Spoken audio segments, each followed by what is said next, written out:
CM ಹಾಗೆ ಡಿಸಿಎಂಗೆ ದೆಹಲಿಗೆ ಬರುವಂತೆ ಬುಲಾವ್ ಬಂದಿದೆ. ಯಾವ ವಿಚಾರಕ್ಕೆ? ಎಸ್ಐಆರ್ ವಿಚಾರಕ್ಕೆ ಸಂಬಂಧಪಟ್ಟಂತೆ ಚರ್ಚೆ ಮಾಡಲು ರಾಹುಲ್ ಗಾಂಧಿ ಅವರು ಸೂಚನೆಯನ್ನು ಕೊಟ್ಟಿದ್ದಾರೆ. ಸಿಎಂ ಡಿಸಿಎಂಗೆ ಕಾಂಗ್ರೆಸ್ ಹೈಕಮಾಂಡ್ ಬುಲಾವಿದು.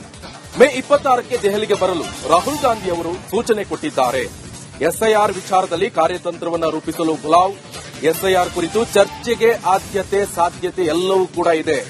ಬೇರೇನೇ ಊಹಾಪೋಹಗಳಿದ್ರೂ ಕೂಡ ಮೊದಲ ಪ್ರಾಶಸ್ತ್ಯ ಇದರಲ್ಲಿ ಎಸ್ಐಆರ್ ವಿಚಾರಕ್ಕೆ ಆದ್ಯತೆ.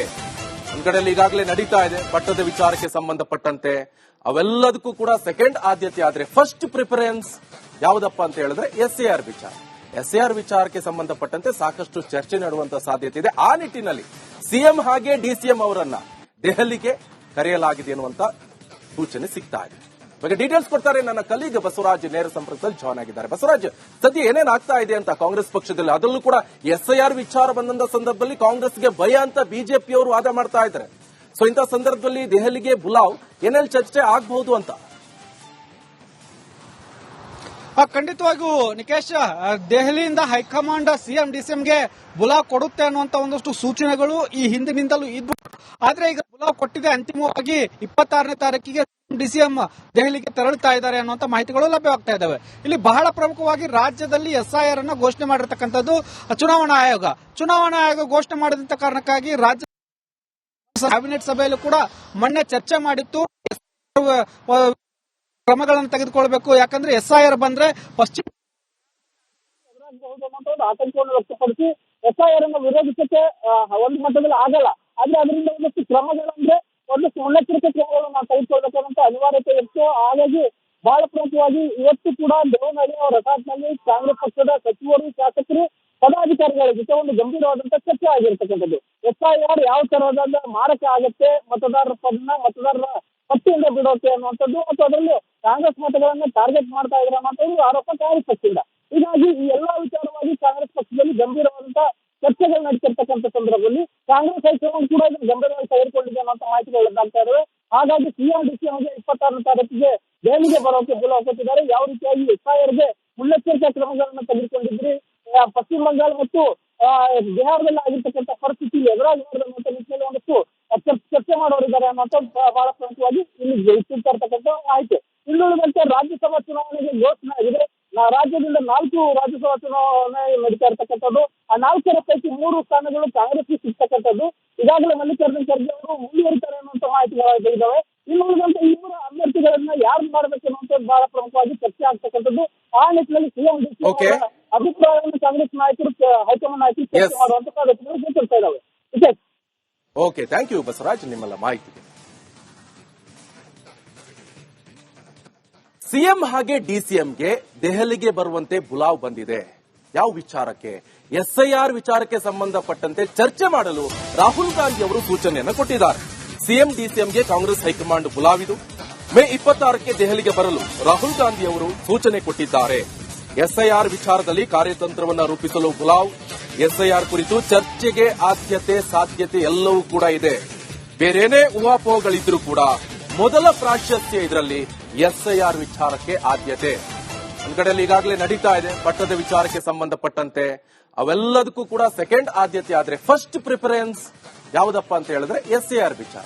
ಎಸ್ಐಆರ್ ವಿಚಾರಕ್ಕೆ ಸಂಬಂಧಪಟ್ಟಂತೆ ಸಾಕಷ್ಟು ಚರ್ಚೆ ನಡೆಯುವಂತಹ ಸಾಧ್ಯತೆ ಇದೆ. ಆ ನಿಟ್ಟಿನಲ್ಲಿ ಸಿಎಂ ಹಾಗೆ ಡಿಸಿಎಂ ಅವರನ್ನ ದೆಹಲಿಗೆ ಕರೆಯಲಾಗಿದೆ ಎನ್ನುವಂತ ಸೂಚನೆ ಸಿಗ್ತಾ ಇದೆ. ಬಗ್ಗೆ ಡೀಟೇಲ್ಸ್ ಕೊಡ್ತಾರೆ ನನ್ನ ಕಲೀಗ್ ಬಸವರಾಜ್ ನೇರ ಸಂಪರ್ಕದಲ್ಲಿ ಜಾಯ್ನ್ ಆಗಿದ್ದಾರೆ. ಬಸವರಾಜ್, ಸದ್ಯ ಏನೇನಾಗ್ತಾ ಇದೆ ಅಂತ ಕಾಂಗ್ರೆಸ್ ಪಕ್ಷದಲ್ಲಿ, ಅದರಲ್ಲೂ ಕೂಡ ಎಸ್ಐಆರ್ ವಿಚಾರ ಬಂದಂತ ಸಂದರ್ಭದಲ್ಲಿ ಕಾಂಗ್ರೆಸ್ಗೆ ಭಯ ಅಂತ ಬಿಜೆಪಿಯವರು ವಾದ ಮಾಡ್ತಾ ಇದ್ದಾರೆ. ಸೊ ಇಂಥ ಸಂದರ್ಭದಲ್ಲಿ ದೆಹಲಿಗೆ ಬುಲಾವ್ ಏನೆಲ್ಲ ಚರ್ಚೆ ಆಗಬಹುದು ಅಂತ? ಖಂಡಿತವಾಗಿಯೂ ನಿಕೇಶ್, ದೆಹಲಿಯಿಂದ ಹೈಕಮಾಂಡ್ ಸಿಎಂ ಡಿಸಿಎಂಗೆ ಬುಲಾವ್ ಕೊಡುತ್ತೆ ಅನ್ನುವಂತ ಒಂದಷ್ಟು ಸೂಚನೆಗಳು ಈ ಹಿಂದಿನಿಂದಲೂ ಇದ್ವು. ಆದ್ರೆ ಈಗ ಬುಲಾವ್ ಕೊಟ್ಟಿದೆ. ಅಂತಿಮವಾಗಿ 26ನೇ ತಾರೀಕಿಗೆ ಡಿಸಿಎಂ ದೆಹಲಿಗೆ ತೆರಳುತ್ತಾ ಇದ್ದಾರೆ ಅನ್ನುವಂತ ಮಾಹಿತಿಗಳು ಲಭ್ಯವಾಗ್ತಾ ಇದ್ದಾವೆ. ಇಲ್ಲಿ ಬಹಳ ಪ್ರಮುಖವಾಗಿ ರಾಜ್ಯದಲ್ಲಿ ಎಸ್ಐಆರ್ ಅನ್ನು ಘೋಷಣೆ ಮಾಡಿರ್ತಕ್ಕಂಥದ್ದು ಚುನಾವಣಾ ಆಯೋಗ.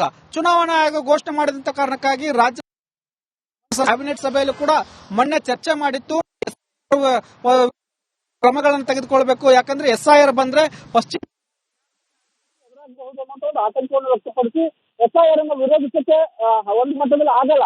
ಆದ್ರೆ ಅದರಿಂದ ಒಂದಷ್ಟು ಕ್ರಮಗಳಂದ್ರೆ ಒಂದಷ್ಟು ಮುನ್ನೆಚ್ಚರಿಕೆ ಕ್ರಮಗಳನ್ನು ನಾವು ತೆಗೆದುಕೊಳ್ಬೇಕಂತ ಅನಿವಾರ್ಯತೆ ಇತ್ತು. ಹಾಗಾಗಿ ಬಹಳ ಪ್ರಮುಖವಾಗಿ ಇವತ್ತು ಕೂಡ ದೇವನಹಳ್ಳಿ ಅವರ ರೆಸಾರ್ಟ್ನಲ್ಲಿ ಕಾಂಗ್ರೆಸ್ ಪಕ್ಷದ ಸಚಿವರು, ಶಾಸಕರು, ಪದಾಧಿಕಾರಿಗಳ ಜೊತೆ ಒಂದು ಗಂಭೀರವಾದಂತಹ ಚರ್ಚೆ ಆಗಿರ್ತಕ್ಕಂಥದ್ದು.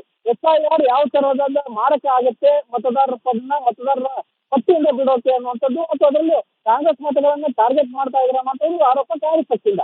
ಹೀಗಾಗಿ ಈ ಎಲ್ಲಾ ವಿಚಾರವಾಗಿ ಕಾಂಗ್ರೆಸ್ ಪಕ್ಷದಲ್ಲಿ ಗಂಭೀರವಾದಂತಹ ಚರ್ಚೆಗಳು ನಡೀತಿರ್ತಕ್ಕಂಥ ಸಂದರ್ಭದಲ್ಲಿ ಕಾಂಗ್ರೆಸ್ ಹೈಕಮಾಂಡ್ ಕೂಡ ಇದನ್ನು ಗಂಭೀರವಾಗಿ ತೆಗೆದುಕೊಂಡಿದೆ ಅನ್ನೋ ಮಾಹಿತಿಗಳಾಗ್ತಾ ಇದಾವೆ. ಹಾಗಾಗಿ ಸಿಎಂ ಡಿಸಿಎಂಗೆ 26ನೇ ತಾರೀಕಿಗೆ ದೆಹಲಿಗೆ ಬರೋಕೆ ಬುಲಾವ್ ಕೊಟ್ಟಿದ್ದಾರೆ. ಯಾವ ರೀತಿಯಾಗಿ ಎಸ್ಐಆರ್ಗೆ ಮುನ್ನೆಚ್ಚರಿಕಾ ಕ್ರಮಗಳನ್ನು ತೆಗೆದುಕೊಂಡಿದ್ರಿ, ಪಶ್ಚಿಮ ಬಂಗಾಳ ಮತ್ತು ಬಿಹಾರದಲ್ಲಿ ಆಗಿರ್ತಕ್ಕಂಥ ಪರಿಸ್ಥಿತಿ ಎದುರಾಗಬಾರದು ಅನ್ನುವಂಥ ನಿಟ್ಟಿನಲ್ಲಿ ಒಂದಷ್ಟು ಚರ್ಚೆ ಮಾಡೋರಿದ್ದಾರೆ ಅನ್ನೋಂಥ ಬಹಳ ಪ್ರಮುಖವಾಗಿ ಇಲ್ಲಿ ಇಟ್ಟಿರ್ತಕ್ಕಂಥ ಮಾಹಿತಿ. ಇನ್ನುಳಿದಂತೆ ರಾಜ್ಯಸಭಾ ಚುನಾವಣೆಗೆ ಘೋಷಣೆ ಆಗಿದೆ. ರಾಜ್ಯದಿಂದ 4 ರಾಜ್ಯಸಭಾ ಚುನಾವಣೆ ನಡೀತಾ ಇರ್ತಕ್ಕಂಥದ್ದು. ಆ 4ರ ಪೈಕಿ 3 ಸ್ಥಾನಗಳು ಕಾಂಗ್ರೆಸ್ಗೆ ಸಿಗ್ತಕ್ಕಂಥದ್ದು.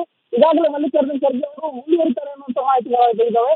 ಇನ್ನುಳಿದಂತೆ 2 ಅಭ್ಯರ್ಥಿಗಳನ್ನ ಯಾರು ಮಾಡಬೇಕು ಅನ್ನುವಂಥದ್ದು ಬಹಳ ಪ್ರಮುಖವಾಗಿ ಚರ್ಚೆ ಆಗ್ತಕ್ಕಂಥದ್ದು. ಆ ನಿಟ್ಟಿನಲ್ಲಿ ಸಿಎಂ ಅಭಿಪ್ರಾಯವನ್ನು ಕಾಂಗ್ರೆಸ್ ನಾಯಕರು, ಹೈಕಮಾಂಡ್ ನಾಯಕರು ಚರ್ಚೆ ಮಾಡುವಂತ ಸಾಧ್ಯತೆಗಳು ಗೋಚರಿಸ್ತಾ ಇದ್ದಾವೆ. ಓಕೆ, ಥ್ಯಾಂಕ್ ಯು ಬಸವರಾಜ್ ನಿಮ್ಮೆಲ್ಲ ಮಾಹಿತಿ.